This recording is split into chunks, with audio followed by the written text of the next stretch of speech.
between 20 and 30 years old, I think is a unique opportunity because you kind of have the best of both worlds. You are young enough that you still have decades, plural, to witness Bitcoin growth in front of you. But you are old enough that you actually have income to save and you actually have the ability, right? No 5-year-old today is building, or even 15-year-old, frankly, is building a sustainable Bitcoin business that I'm aware of, right? There's many 15-year-olds that are very passionate about Bitcoin, but it's just very hard to do, when you're quite young, right? And anyway, so my point in saying that is that, I think people watching this, if they're young and they're relating to me and you, Nick, because they're young, oftentimes when I talk to people under 30, they say, "Oh, I'm so mad because I don't have 100 grand sitting in my retirement account I can roll over into Bitcoin, or I don't have $300,000 of equity in my house I can tap into via HELOC and buy Bitcoin," or whatever, right? People that are under 30, I think, are very annoyed that they see this opportunity of a lifetime and they don't feel like that they were born in the right year. But I think everything has a trade-off, and I think if one has the right mindset, they realize that they were born at the exact right moment that they were supposed to. And I think for all ages, there's opportunity in Bitcoin because Bitcoin's for everyone.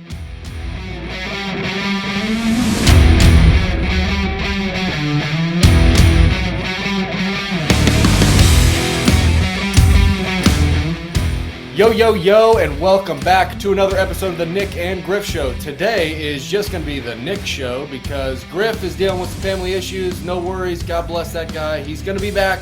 We're recording tomorrow, and I think it's going to be a fun conversation. Griff and I have not recorded an episode, just the two of us, in probably maybe a month or 2 months. And so we've got a lot of things that need to be yelled into the abyss. So that's coming. I'm really excited to have a conversation with another guest today. Self-custody of Bitcoin, is that important? Yes, it is important. So why is that important? How do people do that? We're going to talk a little bit about that. Is Bitcoin a discovery or an invention? Griff and I are going to get way into the weeds on this, but want to ask our guest this question because I think it's an interesting one. Bitcoin mining, another good topic. Bitcoin mining is a very nuanced topic. And so I think our guest might be able to help us kind of fill some gaps. And hey, if you guys were not aware, Jesus Christ of Nazareth, the Son of God, is Lord. And our guest is also a believer in Christ. So of course, we're going to talk about Christ and Bitcoin and where the parallels are with those. We've got a couple other things, but without further ado, don't want to waste any more time. Luke Broyles, excited to have you on the show, man. How are you today? I'm good. For the people who maybe don't know who you are, quick intro, where are you at in the country? I know you're here in the United States. Quick background on who you are. Yeah, so my name is Luke Broyles. I work in Bitcoin now, as unbelievable as that still is for me to say. I'm 25 years old. I'm here in Michigan, beautiful state of Michigan, United States. And like what you implied in your intro, my main passion with Bitcoin is helping people understand it, helping the transition to Bitcoin be peaceful, and hopefully, as many people watching us probably believe or are learning about, Bitcoin, I believe, is a technology that is going to help save millions of lives, or at least prevent millions and millions of needless deaths. And so I think it's really important. I found Bitcoin years and years ago, and pretty quickly it sunk in for me that I need to learn about this. And so now, today, all day, every day, I spend my time helping people with Bitcoin. I make lots of Bitcoin content videos. I've done hundreds and hundreds of videos on Bitcoin. You can find it on my YouTube channel. I've done thousands of tweets, posts, articles, whatever. You can find all that on my Twitter page. And millions of views, which all this is just unbelievable to me. I can't believe it. But what I do for actual work, instead of talking about Bitcoin into the internet abyss, is I help people secure Bitcoin, buy Bitcoin, mine Bitcoin, all of those things. I was the first American at the company, the Bitcoin Advisor. The Bitcoin Advisor, since 2016, has been helping people self-custody Bitcoin. To date, we have not had a single Satoshi lost ever with the client. I can get more into why that is later in the show. I was the first American on the team, which that is much of my day. I do also work at Blockware, where I'm very proud of the podcast I run there. Blockware is a hosted mining company that helps people mine Bitcoin with ease, right? Most people have an interest in mining Bitcoin, whether that's educational or, they're wanting to get a lot of miners, or, they just want to do it to make extra sats every day, right? Because buying a miner means you get sats. So anyway, hosted mining just means basically we take care of everything for people, right? We do the maintenance, any shipping costs, any costs associated. Basically, we make it user friendly and easy for people, right? So that's what I do. It's really fun. Work with people of all walks of life, very, very high net worth, wealthy people, everyday plebs, people in the U.S., people outside the U.S., all over the world. And to me, I think that is what keeps me going, is the interpersonal relationship part. Bitcoin is cool, but to me, the fun part with Bitcoin is all the people that get to meet, and now including you, Nick. So thank you for having me. I'm looking forward to seeing where this goes. Absolutely, man. Excited to have you on the show. So many good things to dig into there. I'm excited to dig into some of those. One thing that you said, you're 25, I'm 27, Griff is also 27. So we're a couple of mid-20-year-olds here talking about Bitcoin. I talk with my grandparents, I talk with my parents, I talk with my younger cousins, and pretty much nobody knows what we're talking about, other than the people that I've spent a lot of time with, where we have had a lot of those conversations. What's your thought on being in your mid-20s, in the 2020s, talking about Bitcoin? This is a very new, yet also not 100% new. I mean, it's a very relative to whenever Bitcoin started, right? It's grown and is much more robust today. We know that, right? Talk a little bit about being in your 20s, thinking about Bitcoin from a perspective of, because you're married, right? You're married, is that correct? No, you're not married. Okay. I guess I was listening to a podcast and you said your wife, you love your wife. Well, you're going to love your wife. I bet you will love your wife. I'm married, Griff. We're newly married. You're going to be married at some point one of these days. And you're going to love your wife. So think about, we think about this from a perspective of, we're just a handful of years into our career. This is a time where a lot of folks our age are plowing money into their 401k, buying the new house, these kinds of things. Talk a little bit about your perspective on Bitcoin and how that's kind of changed some of these things as you look into the future. Yeah, well, I think the stereotype is that Bitcoin is mostly an interest of young people. And I think if one were to go on the surveys often done by exchanges, I think that would be the conclusion you would get to. However, I strongly disagree with that because even if more people on average interested in crypto are younger people, the people that are truly interested in Bitcoin and Bitcoin specifically and saving in Bitcoin, the vast majority is an older population. So I have 30,000 or so followers across my various platforms, and 97% of them are men over the age of 35. So the reason I say that is because, like, it's weird to be on a podcast with another guy in their 20s, right? Even 30s is abnormal. But my point is that my personal, and my content is not geared to one age group or another. It's not geared to men or women, but it's just that is a sign of what Bitcoin is, right? And I think people watching this, the more they're in Bitcoin, the longer they're in Bitcoin, and the more conferences they go to, they see that the vast majority are middle-aged guys, typically blue collar, right? Not a lot that are super high net worth, however, increasingly so, and not a lot that are less well off financially, let's say, right? As an example, I'm hosting an event in El Salvador next month. We're going to have like 18 people there. Every single one's a dude, right? My co-host and I, we were worried about like, oh, what if we have a woman come? Like, we're going to have to make sure everything's separate or whatever. But, when all that signed up were dudes, we were like, yeah, why do we worry about that? It's probably the reason I'm not married either. It's like, there's not a lot of women in Bitcoin, which makes every single one that is even more special, right? But I think a big part of the reason why for that is disagreeableness, because of course the common question I get in response to that is, why do you think most are middle-aged men? I think it has to do with disagreeableness. The most disagreeable demographic of all is middle-aged men. And if you think about it, pretty much every single Bitcoin personality in Bitcoin is a very disagreeable person, right? Greg Foss is a very disagreeable person. Michael Saylor is a disagreeable person. Max Kaiser is a disagreeable person. Natalie Brunell, woman, but she is disagreeable. Caitlin Long, same thing. Sam Samau, Adam Back, Jeff Booth, even Alex Gladstein, like everyone. And disagreeable doesn't mean rude. Disagreeable means that they know what they want and they're going to stick with it, and they will they are not afraid to share that disagreement with other people, right? Some people with different strategies, right? Jeff Booth and Max Kaiser have very different strategies. But my point is that this is how you know you're early to Bitcoin. We are an extremely disagreeable group. And that's a small part of the population. And if we think of Bitcoin adoption like a bell curve, we're just at the very, very, very tail end of the bell curve, the early part of the bell curve, where everybody in Bitcoin right now is disagreeable, right? Obviously, in the future, the average Bitcoiner is going to have the average amount of disagreeableness because everyone will use Bitcoin. But right now, it is like off the charts middle-aged men because, I mean, like that's just not, it's just statistically virtually impossible to have 97% in one demographic, even though the age 35 to 65 is a large demographic, or relatively, it's just highly improbable, right? So anyway, so as someone is 25 and you and Griff is 27, we're all under 30. That's actually very abnormal in my perspective. And I think another contributing part of that is the reality that people our age aren't thinking long term, frankly. Just in general, people under 20 aren't thinking about saving at all. People under 30 usually aren't thinking about saving for retirement. They have their financial goals different, right? Maybe they're saving up for their first car, their first house, their wedding, their first kid, college, increasingly college, right? And so, saving in general is something that's abnormal. And I credit my stumbling upon Bitcoin in large part to that.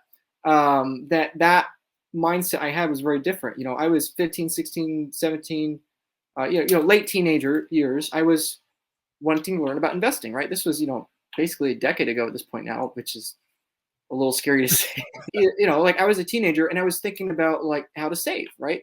For the future, right? Not necessarily retirement, but I wanted to save because I wanted to do things. I like to travel, I like to go places. And so, wanting to save, but I was a mutual fund maxi. I had a bunch of mutual funds. I was, all in that. I was, maxing out my Roth and everything else, all the stuff as an 18 and 20-year-old you can do with not a lot of money.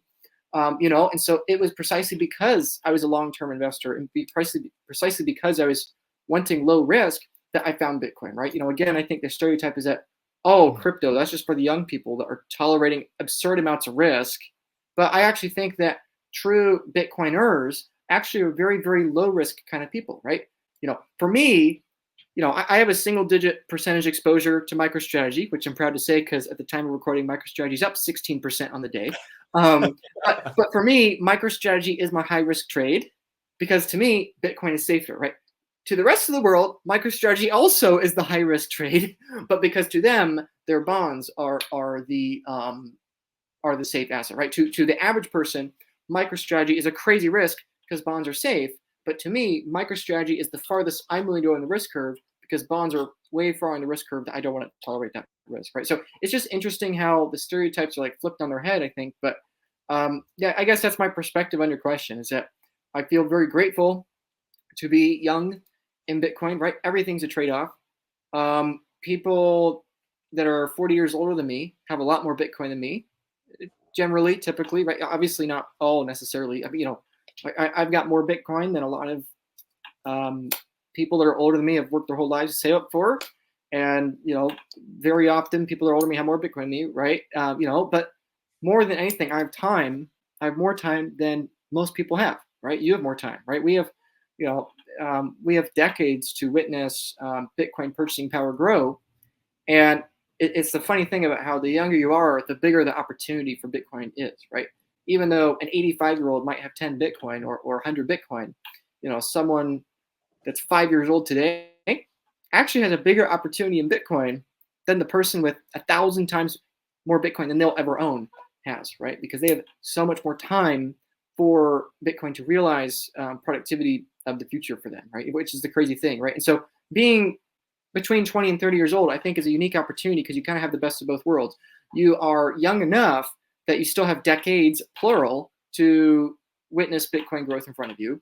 But you are old enough that you actually have income to save and you actually have the ability, right? No 5-year-old today is building, or even 15-year-old, frankly, is building a sustainable Bitcoin business that I'm aware of, right? There's many 15-year-olds that are very passionate about Bitcoin, but, it's just very hard to do, when you're quite young, right? And anyway, so my point in saying that is that, I think people watching this, if they're young and they're relating to me and you, Nick, because they're young, oftentimes when I talk to people under 30, they say, "Oh, I'm so mad because I don't have 100 grand sitting in my retirement account I can roll over into Bitcoin, or I don't have $300,000 of equity in my house I can tap into via HELOC and buy Bitcoin," or whatever, right?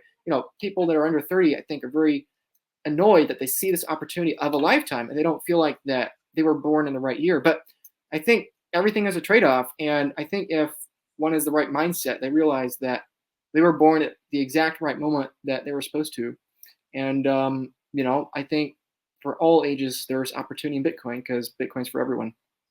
Yeah, lots of good thoughts. It's interesting. Griff and I have talked a lot about how, from a fiat perspective, it's really easy for folks in kind of our age group to kind of feel like, man, we missed out on like the golden era of the fiat system, right? We think about, you see the memes online where it's like, my grandpa bought his house back in 1952 for 3 apples, and then you see the value of it today, and you're like, what are we doing? What are we doing? Something you hit on, though, that's very interesting, and Griff and I have talked about this a lot recently, is the disagreeableness side of things. And I think that comes from a conviction of, the time and the effort that you've put into studying a topic, right? And it makes me think of pride, right? And I think you and I would agree from a spiritual perspective, the definition of pride, let's say generally is exalting myself and lowering God, right? I'm putting myself above God to some degree, shape, or form, right? And whenever I really began diving into my faith, this was in 2020. Came back, I graduated college in 2020, moved back home right in the middle of COVID. Very strange time, as we all know. Was spending a lot of time with the father-in-law, who became my father-in-law at the time. And he was very adamant about, hey, you should get into the word, and because we were watching some televangelist, kind of preachers, and I enjoyed it. And then I started they would kind of make this point, and then they would bring up a scripture, on the screen, and they would say, and this is what this means, right? This is the scripture. This is what this means. And that was great for the most part. And then there was a couple times where I was like, well, that's not what that's saying. That's not what that means, And so then I started digging in and asking questions, was talking, very thankful for my father-in-law, was there talking with him and asking him about these things. And he was like, dude, have you ever read the Bible? Have you ever just like sat down and studied the word? And I was like, damn, bro, I haven't. And he was like, you should do that. And so since then, I've read the Bible all the way through, and then have studied a lot of books many times over. And man, you start to grow a really strong conviction in that. For me, I've grown a very strong conviction in my faith because I've spent some time studying in the Word, and the Lord has revealed what He is to me, right? I think the same is very true for Bitcoin, right? When we spend a lot of time digging into the details of Bitcoin, we start to understand the fundamental operation of it, and then how it actually plays out into all these other areas of our lives. Something that I've kind of found conviction or disagreeableness on recently is, man, the more that I dig into the word, and the more that I dig into Bitcoin, the more that I have conviction on these things, and the more that I have conviction on these things, I understand and I guess I'm more aware of when something is out of alignment with the truth that I believe to be true, right? Have felt a ton of conviction on Bitcoin, and have had a lot of conversations with folks that are like, it's fake, it's not real. And you're like, oh man, it's like sometimes you get those questions, and I'm sure you get tons of them, where it's, where somebody asks a very low level question. And that's not to say that, hey, you're dumb. That's not to say that at all. It's to say, hey, maybe you just haven't dug in enough, right, to ask maybe a deeper, more intelligent question. And that's okay. Again, right, not to throw those people under the bus at all. That's not what we're trying to do. But to say, man, that's interesting. One of the questions I was thinking of is, are we too late? We talk to older folks, and they say, it's gone up to $60,000. This is kind of the end of the road, right? I know one of your big things, right, is like, we're not too late, right? We're actually very early. And I would agree with you on that. Let's talk about, what is Bitcoin? Dare I ask that question? Luke? Like, what is Bitcoin? How do you kind of answer this question? What's your framework? Yeah, there's a lot there. Yeah, with the disagreeable thing, my favorite part of saying that belief is that whenever I post that on Twitter or YouTube, whenever I make a YouTube video or post about it on Twitter, I say men by far are way more disagreeable than women. Middle-aged men by far are the most disagreeable kind of men, and this is why blah blah blah. Like whenever I explain that, my favorite part is that when the comments down below say that I'm getting something wrong, or I don't know the data, or that's sexist, or no, it's this reason, blah blah blah, whatever, because that just proves my point, right? It's like they will go to the comments and disagree with me passionately, and I'm like, you know what I mean? And I say that because I think it's the same. You're mentioning the Bible, right? And it's funny how most people know nothing about money, right? Like everybody owns money. Everybody has an opinion on money. Everybody works 40 hours a week for money. And yet going down the Bitcoin rabbit hole is so uncomfortable for people because we are the disagreeable nerds willing to go down that rabbit hole and ask the daring question, as you said, what is money? And therefore you get to what is Bitcoin, and ironically, to bring the parallel to what you were saying with the Bible, it's a funny thing too, right? It's like most Christians haven't read the Bible. Like they don't actually know what's in there, right? And likewise, of course, that would also imply most people aren't Christians, haven't read the Bible, right? But the funny thing is that our whole world operates on assumptions that I would argue are just not true. What most people think the Bible says is not what it says. What most people think money is not what money is, right? We just casually say things that are not true, right? We say that, oh, my money is in the bank. First of all, it's not money. It's political currency. First of all, it's not your political currency. And third of all, it's not really a bank, then fourth of all, fifth of all, right? It's like, we just say things that are truisms that other people understand what you're saying, but nobody actually really understands what reality is, right? And so when it comes to your question, what is Bitcoin? And when it comes to your point about people asking a quote unquote low level question, I think those are the things we have to understand, that we are the disagreeable nerds that will obsess about the 2038 bug in Bitcoin or quantum computers or something, right? We'll obsess about that nerdy stuff. Most people just aren't there, and so I think Bitcoin education and telling people about Bitcoin and explaining what is Bitcoin, a lot of it, frankly, is just storytelling and relating to people where they are. I often give as a story to explain storytelling. I give the example of explaining the solar system to a child, right? Basically, you'd explain to the kid, there's these planets, they go around the sun, blah, blah, blah. You'd show them a picture of the solar system. Here's Jupiter, here's Earth, here's the moon, blah, blah, blah. But, and this is where things get tricky, is that, that picture's a lie, right? There is no graphic of the solar system that's presentable to somebody that is going to be fully accurate and honest, right? Like we're teaching, and this is just how maturity works, right? To educate somebody on a topic, you have to meet them where they are, right? Like a 5-year-old is not ready to, learn about the theory of relativity, right?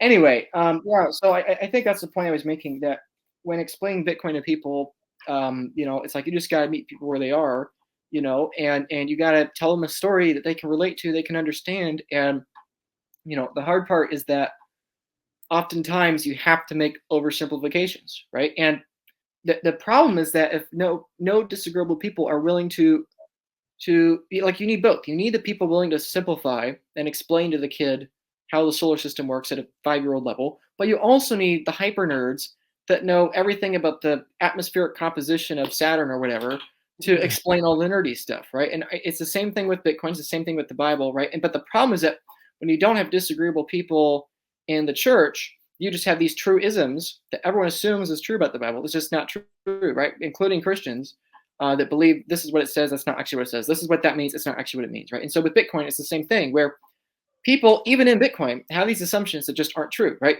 Like people assume that there's 21 million Bitcoin. That's not true. Technically, there's less than 21 million Bitcoin, right? People assume that Satoshi's coins are gone forever, right? People assume, oh, Satoshi's gone forever, we'll never see his coins move. And that is very likely not true, right? It is far more likely Satoshi's coins are going to be moved, even if Satoshi is dead, even if his keys are lost, than otherwise, right? It's just that's not true, right? Most people assume that when the people assume that the exchanges are going to run out of Bitcoin, and even I say that a lot, they're going to run out of Bitcoin, and that's not really true, right? They'll never really run out of Bitcoin, but for all practical purposes, they will. For all practical purposes, we can say Satoshi's Bitcoin are lost because they are, but they aren't technically, right? We can say there's 21 million Bitcoin because there are, but there aren't technically, right? We can say that Bitcoin's code is never going to change again, which is technically not true, right? There's a 2038 bug we got to fix for that, right? So it's like, and when explaining anything to somebody, you have to not go down every rabbit hole. You have to, right? It's like educating horizontally versus educating deeply, right? It's like you have to have the full first grade education before then we can go to the second grade education, right? Oh, that's really good. That's really good right there. Yeah, but if you stay on day one, then you're never going to get to day two of first grade because you're going to have such difficulty educating like if you're going to educate depth wise, like, okay, day one, we're going to educate, the kid on, 2 + 2. And then the second day, we're going to go to second grade addition. It's just like, you can't be teaching them calculus before then you get to day two of it's just, that's not how it works. Right. And so with any subject, whether it's math or the solar system or the Bible or Bitcoin, you have to have the full understanding at one level. Okay. Then go to the next level. Okay, then go to the next level. And that takes time. And most people don't want to take the time to learn about anything because they think they need to have the college education when really they don't. They just need to take the first step, the first baby steps. So anyway, your question was, what is Bitcoin? I mean, I guess I could answer that. So maybe from like a first or second grade level, what I would say is that to the new person, what I would say is that, well, actually, so I'm here visiting my family right now. My grandmother's 92 years old, and she doesn't understand what I do for work. She doesn't understand it at all, right? I love her. Grandma, love grandma. Everybody say love. Yeah. You gotta love grandma, right? But she's 92 years old. She was born in 1932, and she wants to know what I do. She doesn't know, is Bitcoin an actual coin, right? And so anyway, so like 3 or 4 times now, I've had to explain, like, well, number one, what is Bitcoin? Number two, what do I do? And number three, how I make money. How do I live, right? But anyway, so like, how to explain it to somebody that is completely tech agnostic, like, and again, using her as an example, she's never used a computer, right? Like, like the 90s, she just decided, I'm not going that route. She never had an email address, right? But most people, I think, watch Bitcoin documentaries or news stories, and it's overwhelming and confusing. But the simple explanation of what Bitcoin is that it is just an equation, algorithm, a game, a incentive structure, whatever you want to call it. It is a line of code that when electricity is thrown in it, when it's directed to the line of code, it converts that into a number that cannot be reproduced, right? That's the way I like to explain it. And what do people value as money? People always will value the thing that is the most difficult to reproduce. Way back in history, that would be food. Everybody needs food. Food is scarce. People starve. We need food. Okay, we trade for food. And then at a certain point, gold became more difficult to reproduce than food because society got prosperous enough. And so for thousands of years, people used gold as a form of money because gold was more difficult to reproduce than food, right? There's no intrinsic value to gold. You can't eat gold, right? Like oxygen has more intrinsic value than gold. You die in 2 minutes without oxygen. I could take your gold and you live another 40 years or whatever, right? It's like, the whole idea of intrinsic value, in my opinion, is nonsensical, right? Couldn't agree more. More. Everything is relative, right? And I think, perhaps the Christian worldview helps emphasize that, which maybe I don't have to get into. But, but the point is that gold has no value to you to breathe, to drink, to eat, to sleep on, to sleep under, or to wear, right? Like, it's purely for luxury, but it's the most difficult thing to reproduce. And so at the time, that's what we preferred, right? Then you had the Dutch East India Company. Then you had the Dutch, empire trading globally. You had, the spice trade, and the thing that became the most difficult to reproduce globally from then on was central bank currency, political currency. That was more difficult to reproduce. Yeah, gold's difficult to reproduce, but it is more difficult to wage war against a global empire than to make more gold, right? Now, the difference, though, the fundamental problem, and as a Christian we believe this, is that humans are depraved, that humans are not God, right? We are not divine. And so if you have an incentive large enough, eventually that incentive will be exploited. And so, yes, it is more difficult to externally penetrate a political currency and produce more of that than it is to go out in a field or a river or mountain and dig for more gold. But the problem is that internally, if you just have a society that is producing more and more and more and more, and therefore meaning the political currency, which represents that wealth, is becoming more and more and more valuable, the incentive only grows for somebody to distort that and begin debasing, right? And so that's why we upgrade from gold to political currency. But of course, the problem with political currency is that because humans run on the human heart, we just continue to print more money, and therefore, ironically, political currency is worse at storing value than gold, right? Because gold supply is not defended internally by the desires of the human heart, right? And so anyway, what does Bitcoin do? Bitcoin, why do people want Bitcoin? People want Bitcoin because it is difficult to reproduce Bitcoin. It takes electricity to produce Bitcoins. And so what is the most difficult thing to reproduce? The most difficult thing to reproduce is a number. The easiest thing in the universe to create is a fraudulent number, right? It's the most easy thing to create, right? We can count from 0 to 1,000,000 to 1,000,000,000 to 1,000,000,000,000 to a quadrillion to a mole, right? To a Google, to a Google cubed or whatever, or Google to the power of Google, right? We can count up infinitely because it's not in the actual universe. It's not real, right?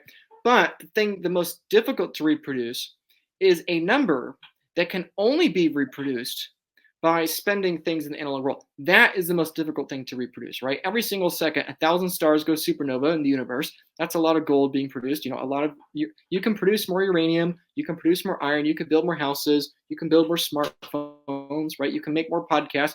Everything we can produce more of in the analog world. But that is what Bitcoin is.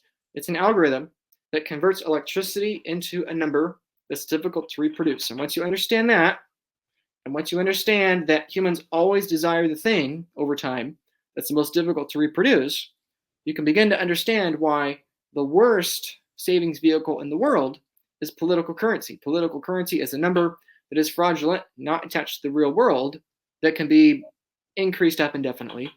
And then on the end of that, in the middle of that spectrum, you have everything else, right? Gold, gasoline, oil, diamonds, everything else in the middle. And then on the other end of the spectrum, you have the number that can't be reproduced, that takes an electrical cost to make, right? So that's what Bitcoin is. And long answer short, why should people care about Bitcoin then? Because Bitcoin disincentivizes war. It reduces the ability for governments to fund wars, and therefore is very likely going to reduce it from happening. And it incentivizes more production of stuff, right? Political currency, the incentive is get as close to the central banker as possible, get as close to the army as possible, right? Because again, if it is more difficult from the external world to penetrate political currency and produce more than gold, then you don't want to be on the outside. You want to be on the inside, right? The closer you are to the inside, the easier it is to exploit the outside for your own benefit, right? In a zero-sum game. And so the incentive we have with political currency, which is the world we currently live in, is have the most currency units possible, have as many connections as possible, as many lobbyists as possible, as much influence as possible, as many lawyers as possible, as close to the central banker as possible. But with Bitcoin, if the incentive is, how do I get more currency units? How do I have more purchasing power? Okay, I need more electricity. How do I get more electricity? I need to produce more stuff. Either electricity directly, like with mining, or indirectly, I need to produce more value for the world via services, tangible, intangible, whatever, that are exchangeable for another asset, which can be converted into electricity, right? Wind can be converted into electricity. Oil can, coal can, the sun, right? Via solar panels, right? And so anyway, basically Bitcoin shifts the incentive away from how do I make myself to be on the inside of producing new currency units? 2, how do I produce as much stuff as possible that other humans are willing to pay for that I can then convert into Bitcoin, whether that's via capital, electricity, or trading it with somebody, whatever. So I mean, that's my attempt at the first grade or second grade level, rushing through that. Obviously, there's a dozen different ways to go about it, but for someone that's new, that's the intention of asking the question, right? Because there's no real way to answer the question. Depends on who you're talking with. There's so many different variables in terms of how you ask the question and how you might answer the question. Let's talk a little bit about how Bitcoin is produced. We've got these ETF issuers, right? They've been live since January. I was looking around the other day, a couple weeks ago, actually, and I was asking ChatGPT, because I think ChatGPT is great, and or Grok, whatever you like to use. Hey, go ask a couple of those initial questions, ask for some sources, and then dig a little deeper. Another great thing I think is awesome about Bitcoin is it highly encourages you to continue asking the question, why, how, who, when, right? It continues to ask questions, or it encourages you to ask questions. Something that I think is interesting in Bitcoin, right, is the production of Bitcoin. So relative to these Bitcoin ETFs, and just the ETFs alone, assuming no other demand, these ETFs on average over all of the ETF issuers, they have been buying, I believe it's 3,400 Bitcoin per day on average per day, right? Since January. Now, kind of weird, because we know January to April. What was the actual date of the halving? Do you remember off the top of your head? I forget the exact date. April 8th or no, 21st or 22nd, whatever it is, right? We know that from January to April, whatever that date was, April 19th. April 19th. Okay. So April 19th, up to from January to April 19th, the protocol was producing 900 Bitcoin per day. We now know that in this epoch, from April 19th to whenever the exact date of the next halving is, the protocol is only producing 450 Bitcoin per day. Okay, so if that means that from this one avenue of demand, which is the ETFs that are trading on the stock market, they're buying, purchasing, procuring 3,400 Bitcoin per day, and the protocol is only producing 450 today. Prior to April 19th was 900 a day. Okay, so then where does that additional supply come from?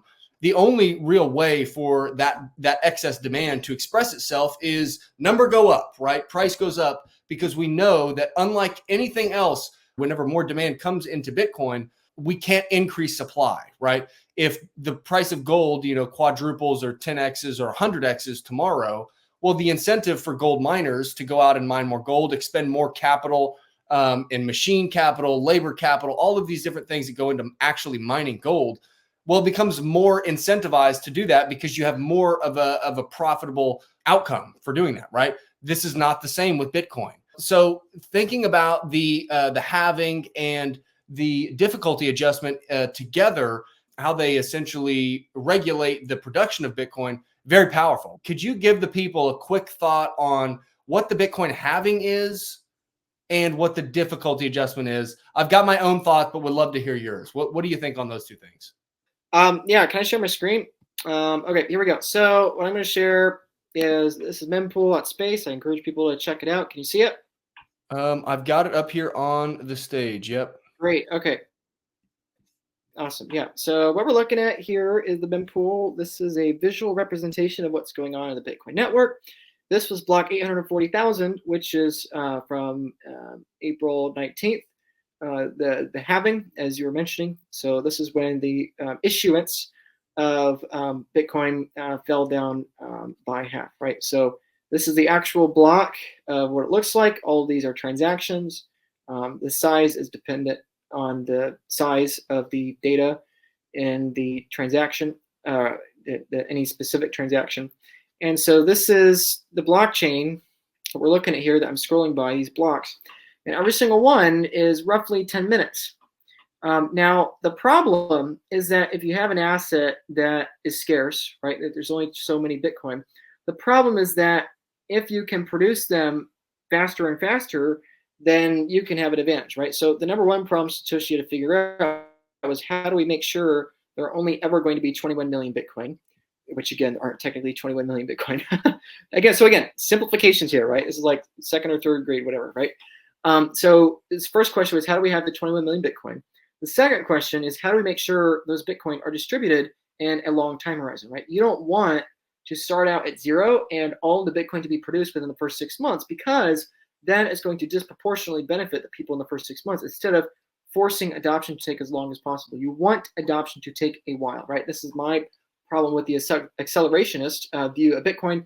We want Bitcoin to take the minimum amount possible that results in the maximum amount of life preserved possible. And so Satoshi needed a way to figure out, how do we make sure there's only a block roughly every 10 minutes or so, right? So that we can make sure that we can project when future halvings are, right? So this was the halving in 2024, April 19th. Let me go back.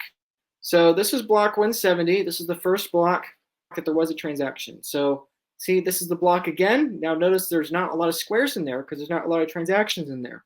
The bottom left, hopefully everyone can see that, you have the two little baby squares with not a lot of data, right? You have this one, it's for 50 Bitcoin, and this one, it's also for 50 Bitcoin. So what this is this is the first transaction between Hal Finney and Satoshi Nakamoto. This is it right here. We can see it, P2PK. We have 10 and 40 over here.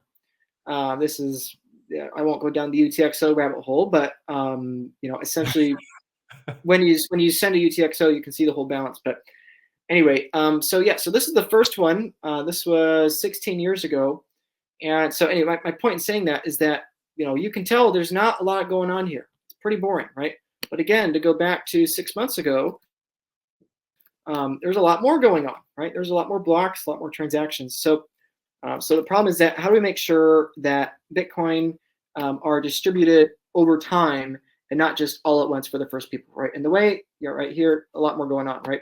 So the way at which we do that is with what is called a difficulty adjustment. So the difficulty adjustment is one of the keys Satoshi discovered that, if anyone watching this have heard of Adam Back. Adam Back is one of the few remaining true legends in Bitcoin. He was a Bitcoiner before Bitcoiners existed. Adam Back attempted to make Bitcoin years before Satoshi did. However, one of the things he was missing was the difficulty adjustment, and is one of the reasons why Hashcash failed.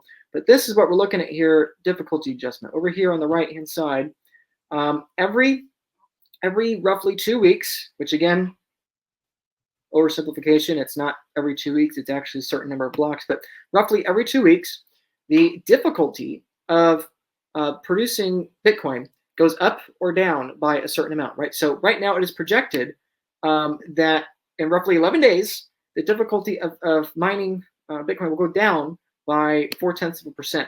Now, previously it went up over 4%, right? And so why is this important? Because this is explaining that every 2 weeks there is going to be a change to the equation, right? Again, if the equation is, an equation that turns electricity into Bitcoins, again, if you just had the best supercomputer, you can take control and get all the Bitcoins, right? But you need a difficulty adjustment where the equation changes every 2 weeks based on the last 2 weeks of how much hash, how much mining, how much energy was being poured into Bitcoin, right? If more electricity is flowing through the algorithm to produce Bitcoins in the last 2 weeks, let's make it more difficult to level the playing field again, right? If a bunch of miners leave, electricity goes down, hash goes down, whatever, let's lower difficulty to make it easier again to incentivize it, right? And I think, but this is one of the reasons why Bitcoin has survived so well, is because this basically allows and enables a continuous free market in Bitcoin mining. Every time Bitcoin has crashed over 90%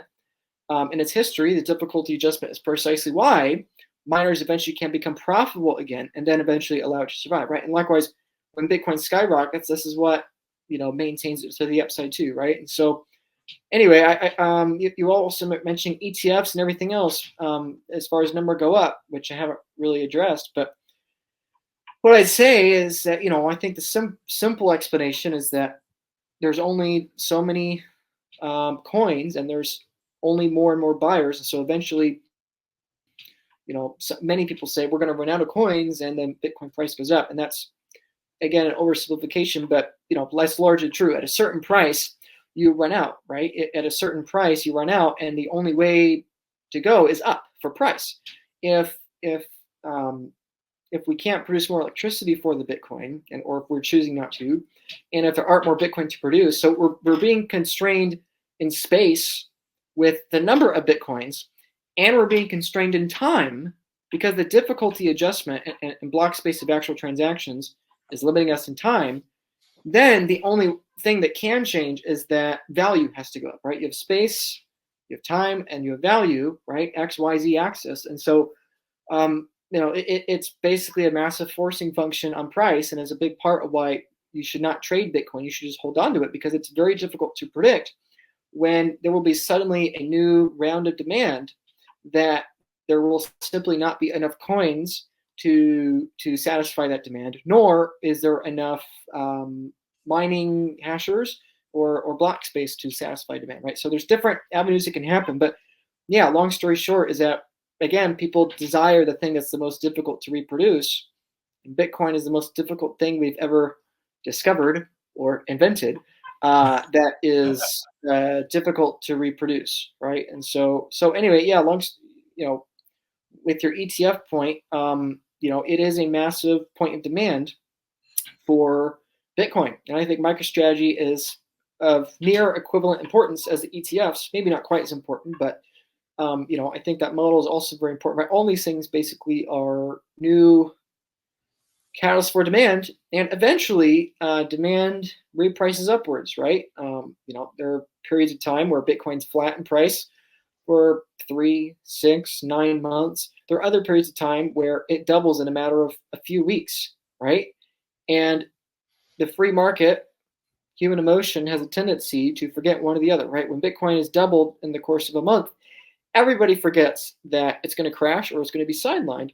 And likewise, at periods of time when it goes sideways, people forget this thing can double in a matter of weeks. And so, the reason Bitcoin's volatile is because human emotions are volatile, and that's okay, right? The reason political currency, dollars, are not as volatile is because we have, it's like a balancing act, right? On one end of the balancing act, you have human emotion, market demand, free market.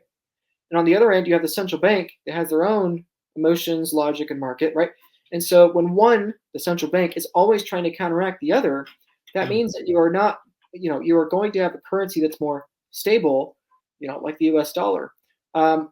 Which again, the air quotes are important there. For those of you guys that aren't watching, the air quotes there in terms of stable, very important.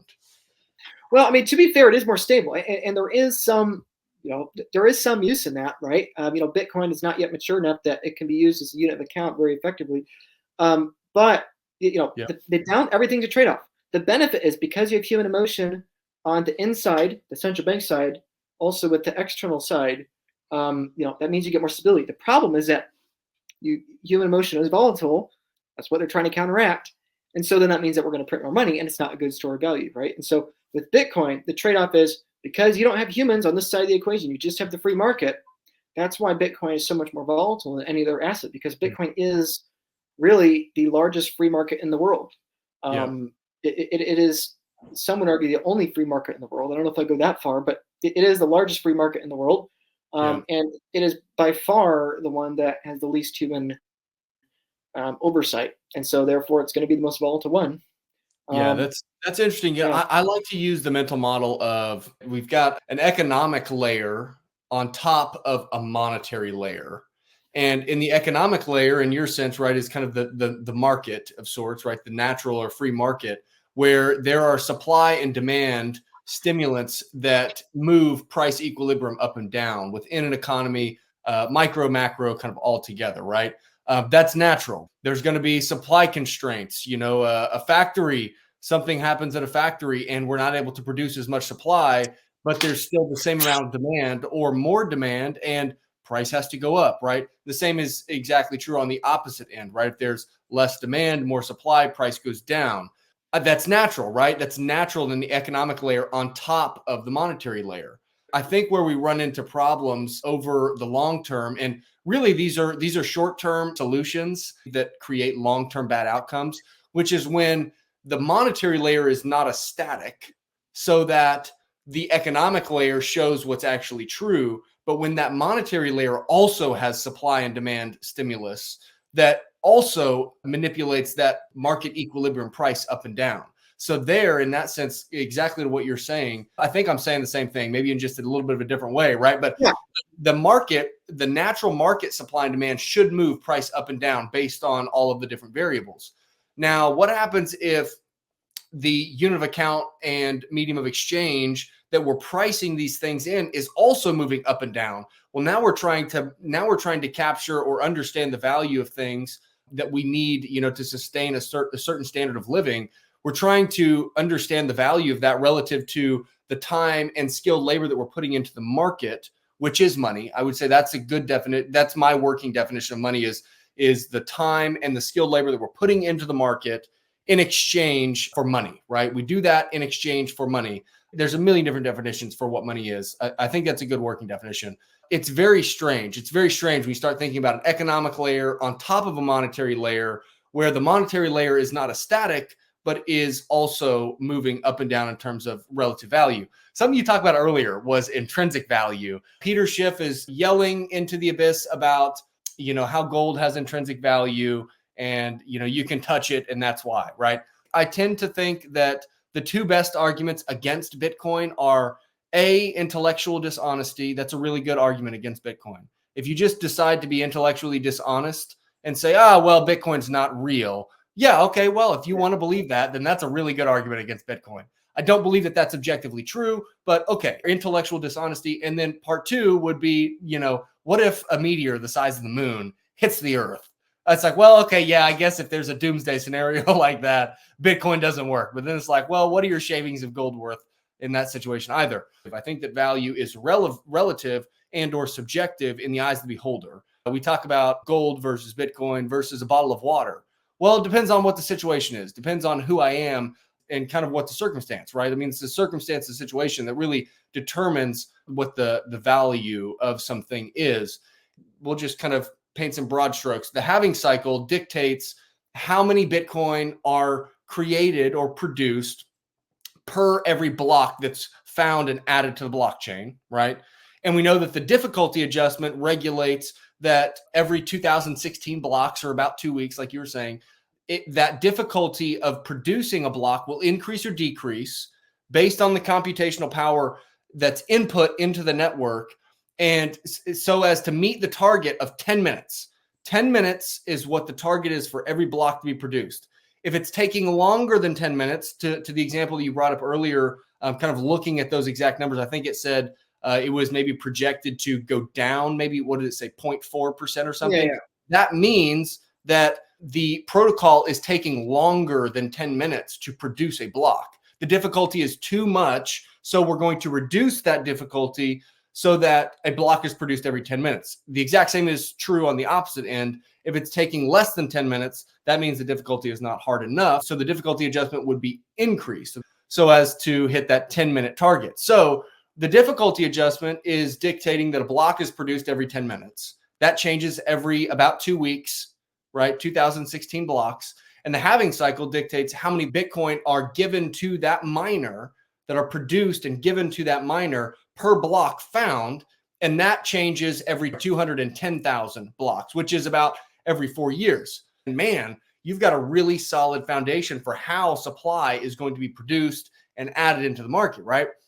A lot of times people look at Bitcoin and they say, oh man, it's very risky. Whoa, it's very volatile, right? Griff and I have talked about this a little bit.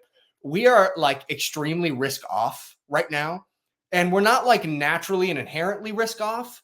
We're just risk off right now. We want to go do things in the future, right? But at this point, we're a couple of years into the career, and we would really like to store some economic capital on the sidelines so that when the right opportunity presents itself, we have economic capital to go and do that thing. And it's funny because most people look at Bitcoin and it's like, oh, it's so volatile, it's very risky. And we see it as the exact opposite because there is no counterparty risk. And I think a good question to ask, right, is volatile compared to what? Relative to what? The price in dollars, right? The price in USD, or is it, if we start pricing goods and services in Bitcoin, well, that goes against that narrative, right? Because we know that the price of goods and services that we may buy in the economy have gone down relative to the Bitcoin price in dollars, right? It gets kind of interesting, right? I was talking about this with one of my other friends yesterday about how, we price Bitcoin in dollars. And so is Bitcoin's value tied up to the dollar? And I was like, no. You got that one wrong. You got that one wrong. So another thing I was thinking about, I was listening to your episode that you did on the What is Money podcast with Robert Breedlove, and you guys talked about unit bias. Really wanted to ask you about unit bias because I'd not ever heard the term before, but as soon as I heard the term, I was like, oh, there's a name for it. There's a name for it. Okay, so talk a little bit about unit bias relative to Bitcoin and some of these things. Yeah, if I could add to some things you're saying, the simplest way to think of the difficulty adjustment is that, Bitcoin's an algorithm. The reason the algorithm works is because it enshrines the free market. And when the difficulty adjustment is going up, it is saying the market needs to decelerate. And when the difficulty adjustment is going down, it is saying the market needs to accelerate, right? So that's the basic way to think about it. And so therefore it means that whenever the market needs to do one or the other, the difficulty adjustment will ensure it reaches back to equilibrium for the future, right? So anyway, but yeah, again, this is all like, third, fourth, fifth grade Bitcoin education stuff, right? For people that are new watching this, you understand that everything, Nick, you and I are saying, we can go a lot deeper on. There's a lot of oversimplifications we're making. But at the same time, most people that are new don't need to know any of this. All they need to know is that there's 21 million Bitcoin, and they're all going to be out by the year 2140, and it's stabilized. That's all they need to know, right? They don't need to know, right? And on the inverse, where people want to learn about this stuff, understand it can go a lot deeper too, but we won't. Unit bias, it is a funny thing because, again, humans are emotional, and we have trouble with understanding things outside of our daily reality, right? So, and actually, this gets back to intrinsic value, right? Peter Schiff and others will say gold is intrinsic value, but the reason why is because we're only looking from our own bias, right? This is a bias. We're looking at gold every day. We look at gold. We think it has intrinsic value, but it doesn't, right? Because intrinsic value is saying there is an objective value here. But the problem is that humans are not objective. I am not God. You are not God. Nobody watching this is God. And so who are we to say this thing has objective value and that doesn't, right? That's just not how the universe works. And this is why I think, in particular, when talking to people new to Bitcoin, especially Christians, have understood intrinsic value doesn't make any sense, right? And that's exactly why. The only one that can say something is intrinsically good or evil is God, right? And the problem of humans thinking that we can have, a standard of this law is have intrinsic value or not, that's pride, right? We're saying that we are God, God's a good inspiration, but I can make my own rules, right? And so, and I'm not claiming that saying gold has intrinsic value is sinful. Obviously, I'm not saying that, but I think it's the same kind of idea, right? And to the point with unit bias, it's the same idea, right? We are biased to think gold has intrinsic value because it's what we look at every single day. If you're a gold bug, it's what you look at every single day, and so you assume it has intrinsic value, right? And likewise, the everyday person, we measure time in hours, we measure weeks and days, we measure months and weeks, we measure quarters and months, years and quarters, decades and years, right? My point is that all the way up in terms of lifetimes and generations, all the way down in terms of seconds, everything's linear, right? We eat a linear number of meals. There's a linear number of days and nights, sunrises and sunsets. There's a linear number of hours we work. There's a linear number of children we have. So everything we are wired to do is linear. And so the problem is that we're very bad at understanding exponential functions, power laws, anything that is not linear. We just have trouble understanding, right? It's the whole, famous thing about how, what is it? I think it's like Cleopatra lived closer to the invention of the iPhone than the pyramids, or, something like that. Stuff like that. It just doesn't make any sense to us, right? And this is why I love talking about how we have less in common with the near future and the past, because I think that is the best summarization of this idea. Like really, it's talking about unit bias in terms of time, right? We think about the future and futuristic technology, and that seems like it's so far away, it's never going to happen. Then we look at the past, with people that were, goat herders or fishermen, thousands of years ago, or whatever. And in both scenarios, we can't relate to them, right? We can't relate to people 100 years from now. We can't relate to people 2,000 years ago. But again, because of our own bias, because every day we're living the same day with the same technology at our fingertips, we forget that the person in the future that we can't relate to in time is a lot closer to us than the person in the past we can't relate to, right? Somebody from 1980 has as little in common with us having this conversation virtually, me holding a supercomputer in my hand, than they do with the person from 1880, right? Even though that is a much longer period of time, right? And so all these things together, I'm combining a lot of different ideas here. You have the pride issue that humans are not objective. Humans cannot say what is morally good or bad because we are not God. Objectivity versus subjectivity. Then you have intrinsic bias or intrinsic value bias, which is the big problem gold bugs make. Then you have this whole technology, less in common with the future and the past. And my point in saying all those is that it's the same thing with unit bias. If you look at the price of Bitcoin at $100 every single day, you're going to have trouble understanding that Bitcoin could go to $10,000 or $10 million, right? And that's what happened. The first price for Bitcoin was 6 cents. And at the time, people thought, no way this thing's going to get to $100, right? Because to go from 6 cents to $100 is such a large multiple, it's never going to do that, right? And yet it did, right? Not for a while. The first bull market top, I think, was $32, which was a pretty great return if you bought it, less than $1. And so, but with unit bias, basically, we just have trouble understanding how high Bitcoin could go because we're used to measuring it in the things we're used to, right? We have trouble understanding why Bitcoin has value because we're biased with what's in front of us, which is gold, and so therefore we mistakenly think gold is intrinsic value, right? We have unit bias with Bitcoin. We don't think it can go to 10 million, 50 million, or 100 billion dollars because we're measuring it in terms of dollars today, in terms of thousands or tens of thousands of dollars, right? And so, and then again with technology, we think that the person in the future we can't relate to technologically, we're never going to see that day. But that's not necessarily true because, again, we might be looking at decades in front of us. Behind us, we're looking at millennia, right? So I think that's a useful reminder for everyone to evaluate how are your biases shifting your worldview. And I think unit bias is one of the big painful ones for Bitcoin. People feel like they are too late to Bitcoin, but the reality is that they are not too late to Bitcoin.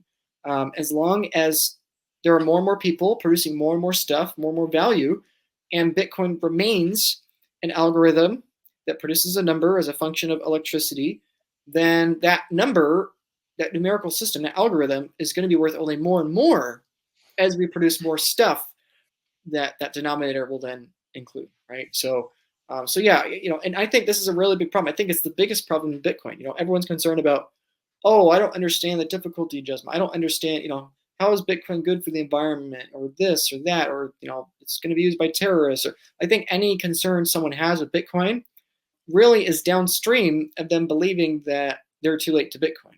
I think we will force logic in when really the motivation is emotion, right? If people believe that something is going to be better for them, they will do any kind of mental gymnastics necessary to believe it, right? We see this objectively, I would argue objectively, with the digital tokens, NFTs and stuff, right? Like people will willingly ignore any logic you will throw at them, telling them why XRP is not the future medium of exchange or whatever, right? Or why this NFT is not going up 100x, right?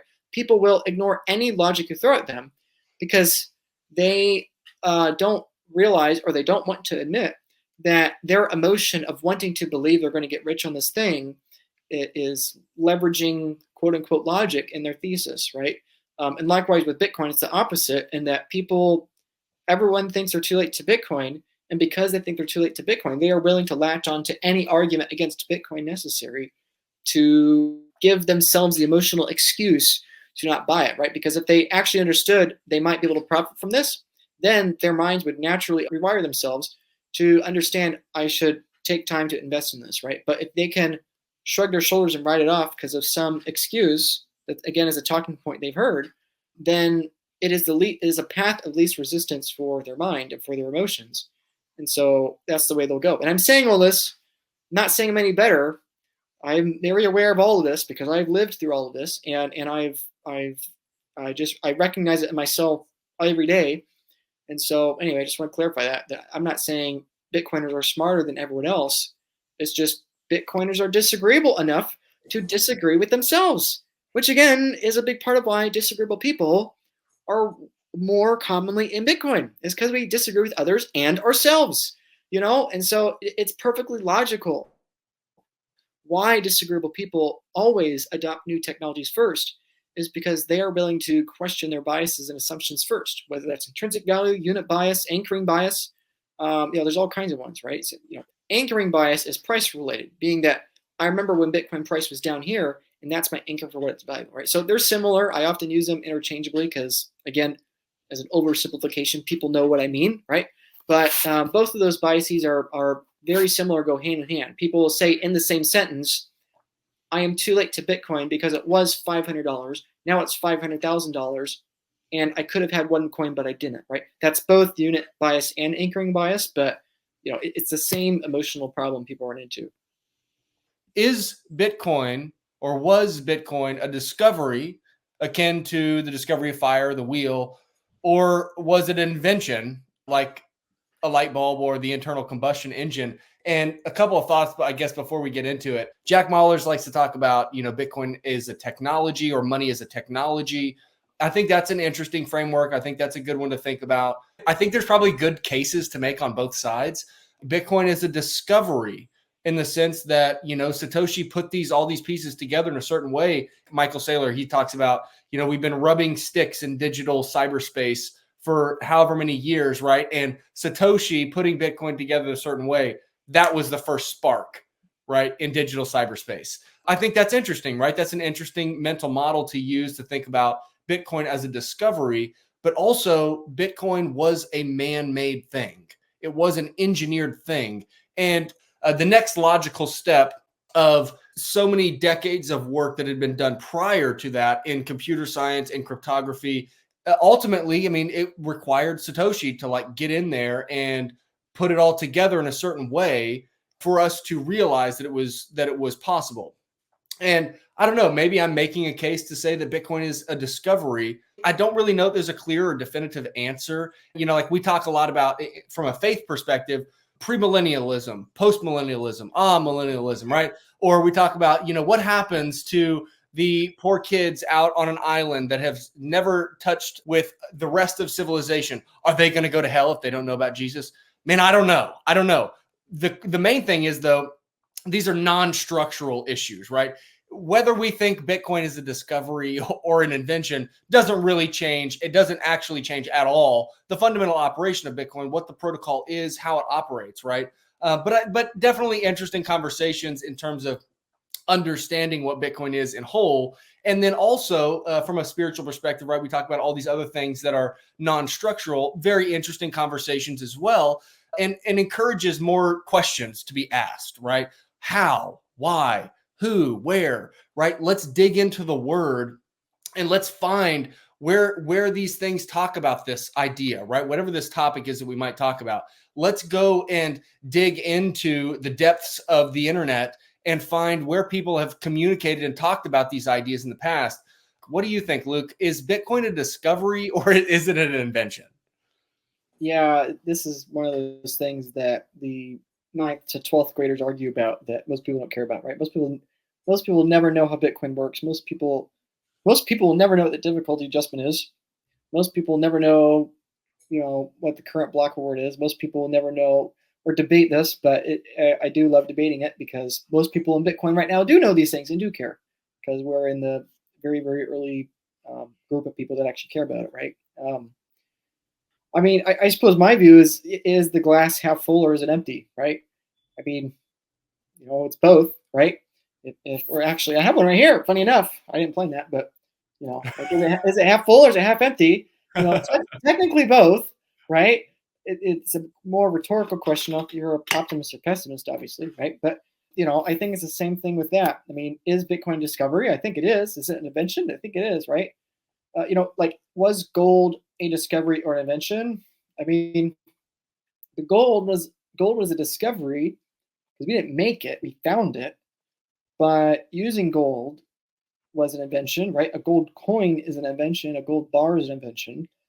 So with Bitcoin, is math a discovery? I think math is a discovery because we discover math. We don't make math. Einstein did not invent the math behind the theory of relativity, right? Like with a circle, I like the wheel and the circle as a metaphor because is the wheel a discovery or invention? Well, pi is a discovery. Humans didn't invent pi, 3.1415 and out to infinity, right? But we discovered pi and we invented the wheel, and we often conflate the two, which is probably logical, but technically it's different, right? We built the wood, somebody invented that, but the math behind a circle itself is an invention, right? And so, like with the distinction between a circle and a wheel, or like the distinction between a bar of gold and the gold itself, I think Bitcoin deserves that distinction too, where so Bitcoin is an invention. If Satoshi was not born, I do believe somebody else will have discovered Bitcoin. However, it could have been entirely different.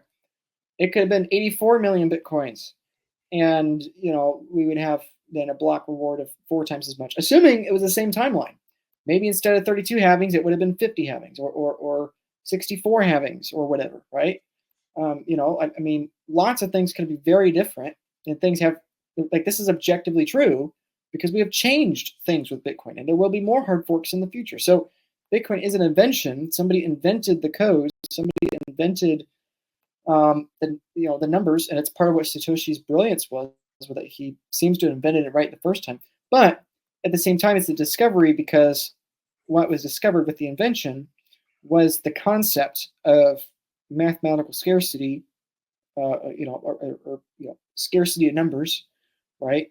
Prime numbers are essential for Bitcoin, right? It's like those things are discoveries. I don't think those are inventions. So, this isn't particularly a topic that I, really am hard fast on one side or the other. People, I know a lot of people are. But again, I think it's just a different vantage point, right? Is the glass half full or empty? I think it's both. Is Bitcoin a discovery invention? I think it's both. Likewise, electricity, we didn't make it. It's a discovery. But effectively, every experiment and every technology to utilize electricity is a technology. So, I mean, it's kind of both, I think. So, whichever of those metaphors is your fancy, that would be my view on it. I don't. Yeah. I don't necessarily think it's that contentious. I think I think I fall kind of in the same bucket. I mean, Griff and I have talked about it the last couple of days and talked about it a little bit back and forth on Twitter as well. And it was like, I was like, I don't know. We can make a pretty strong case for either side. I think at the end of the day, it's like, it really kind of is both. I want to ask one quick question because there are steaks, baked potatoes, corn on the cob. There's all kinds of good things being cooked up right now. So I want to ask one question, and let's just kind of roll on it, and we'll call it the end of the episode.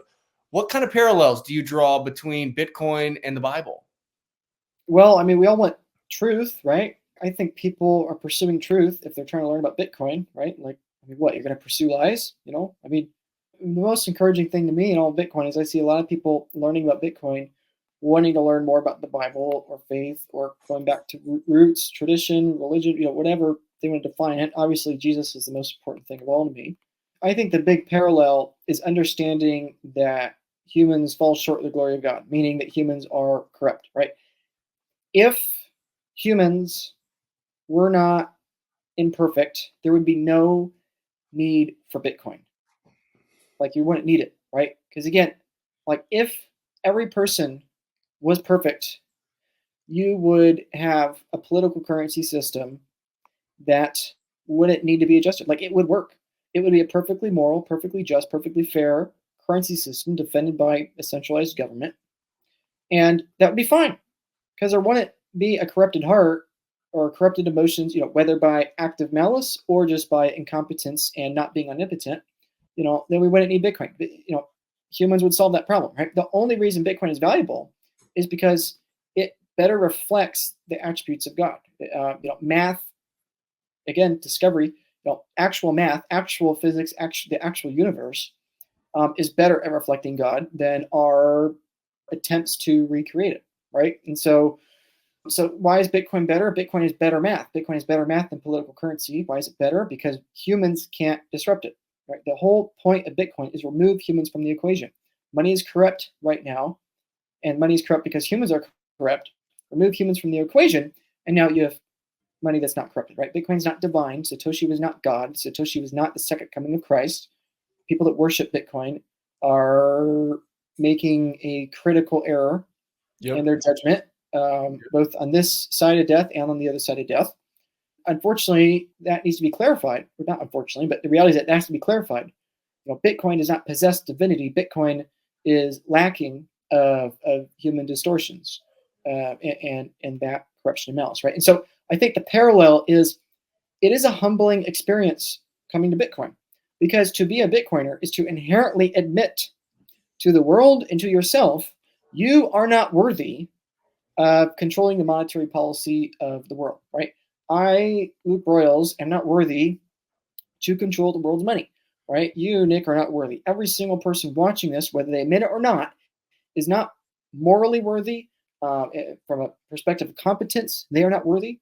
In every sense, from issues of the heart, issues of the mind, that they are not capable or worthy or righteous enough to control the world's money, which is the way at which we communicate value to each other, right? And to make the comparison, what is the one unforgivable sin? The one unforgivable sin is declaring to God, I am the being worthy of judging what is right and wrong. Maybe I outright reject everything you have to say. Maybe I like some of what you say. You're a good teacher, but I got it from here, right? Whatever that perspective is, that is the unforgivable sin. Adam and Eve and the fruit, right? The fruit doesn't matter. What matters is that Adam and Eve chose their own moral paradigm. They chose their worldview over God's, right? And people's own lives. God is not Santa Claus, right? Believing in God does not mean I believe Santa Claus exists. Believing in Jesus does not mean I believe he exists or whatever, right? Belief in God, again, this is a big part of the language barrier with English, but belief, faith in Jesus is not saying I believe he existed. It is saying I believe Jesus is God. It is I believe and accept and understand and repent and admit I am not worthy to decree what is good and what is bad, right? I can only say what is good and bad because of what God has said. Everything I say devolves to that, right? Like myself included. I have no moral authority to sit here on my own footing saying what is right and wrong. All I can say is that I believe Jesus is God. This is what he said, and I believe what he says. If you have a problem with what I'm saying, take it up with the source material, right? I'm a secondary source here, right?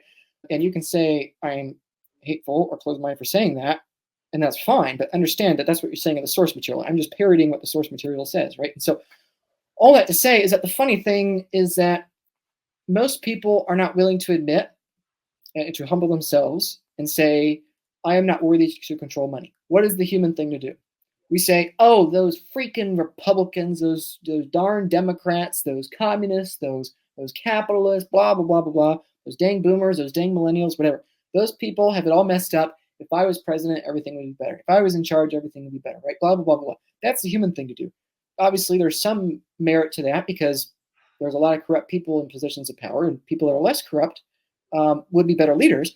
But you cannot fully remove that corruption. And people that believe that if they were in power, everything would be great are gravely mistaken. Because again, the reason I think why Bitcoiners really have a solid camaraderie between each other is that we all have done the work. We all have gone through that experience and admitted to ourselves, nobody, not me, not Michael Saylor, not Adam Back, not even Satoshi Nakamoto, is worthy to be in charge of the world's monetary policy, for the reasons I outlined earlier. And so we are willing to, most people are not willing to admit that. Some people are willing to admit, I am not worthy to control the world's money supply.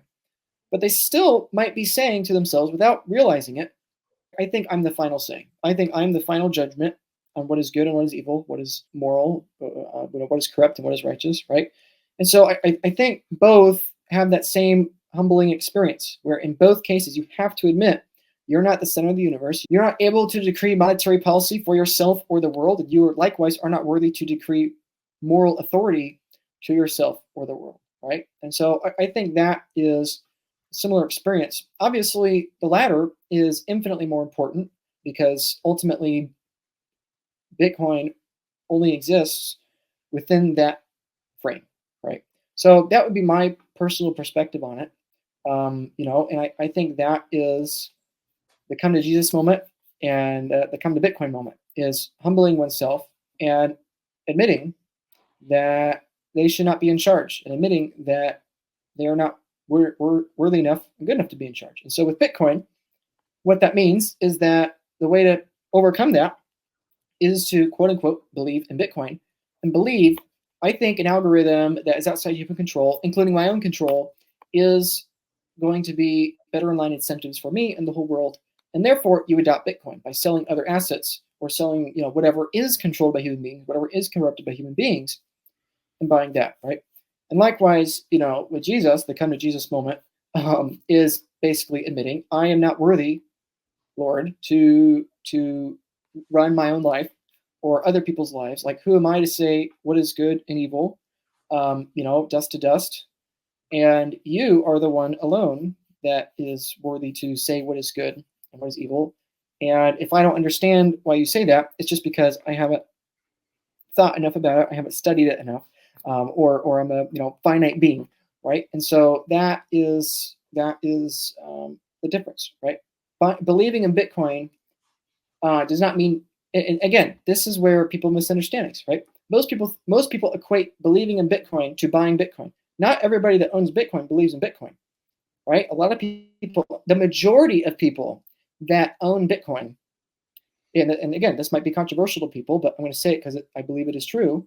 If you have a problem, take it up with the source material. But most people that buy Bitcoin do not believe in Bitcoin or understand Bitcoin. Most people are trading it for the fiat gains. And likewise, I would argue a significant number of Christians, if not the majority of Christians, they believe maybe Jesus exists, but they don't actually have faith that Jesus is the one with moral authority and not that. They actually haven't humbled themselves, right? Which, again, is the funny thing, because, people have their own biases. Someone assumes that, oh, Bitcoin's so big because more people are buying it, but it's not the same, right?